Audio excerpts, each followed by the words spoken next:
Les 800 salariés de la Mondiale ont beaucoup de chance. En effet, ils sont au cœur du réseau de transport en commun de la métropole. Et pourtant, beaucoup d'entre eux prennent leur voiture tous les matins pour venir travailler, ce qui pose quelques problèmes.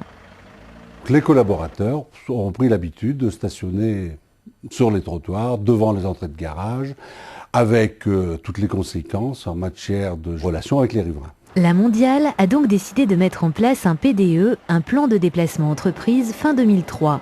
Et pour cela, elle a commencé par faire appel à Transpol. Grâce à un logiciel, la société a déterminé le nombre de salariés dont le lieu de résidence est à proximité d'un transport en commun.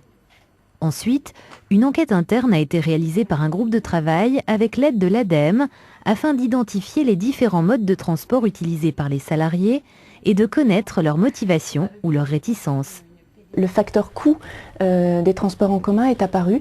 Les gens ne se rendent pas forcément compte du coût de leur voiture, mais par contre, quand ils doivent débourser pour acheter un ticket de métro, ils voient combien ça coûte. Pour vaincre cette réticence, la Mondiale a mis les moyens.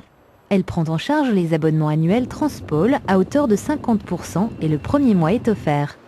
La Mondiale finance également les abonnements SNCF à hauteur de 19,10 €. Si les collaborateurs ne peuvent pas ou ne veulent pas prendre les transports en commun, la Mondiale réserve des places de parking pour les covoituriers, autorise l'accès aux douches et aux vestiaires de la salle des sports pour les cyclistes et les coureurs. Enfin, un abri a été construit pour les 2 roues. L'ensemble de ces mesures a visiblement convaincu une partie des salariés. Auparavant, je ne venais que de temps en temps en vélo. Aujourd'hui, je viens pratiquement tous les jours. Le matin, on est assuré qu'il y ait des bouchons ou pas, d'avoir une place.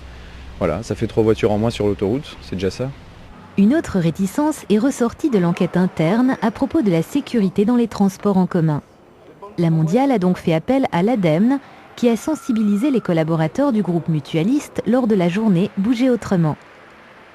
Ça a très bien fonctionné. À la fois, ça a fortement valorisé le travail des agents de médiation dans les transports en commun, ce qui est extrêmement important. Ils sont visibles, ils sont en orange, mais on ne sait pas toujours ce qu'ils peuvent amener aux personnes, en accueil, orientation, prévention des incivilités.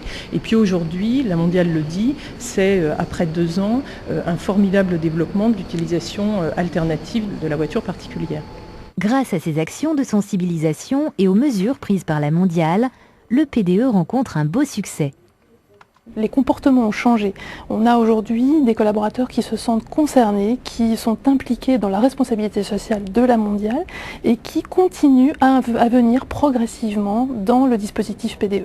Aujourd'hui, après 2 ans d'expérience, le PDE a convaincu 204 personnes, soit plus du quart des collaborateurs du siège social de la Mondiale. Mais le groupe mutualiste ne veut pas en rester là et compte bien persuader d'autres salariés de se déplacer autrement.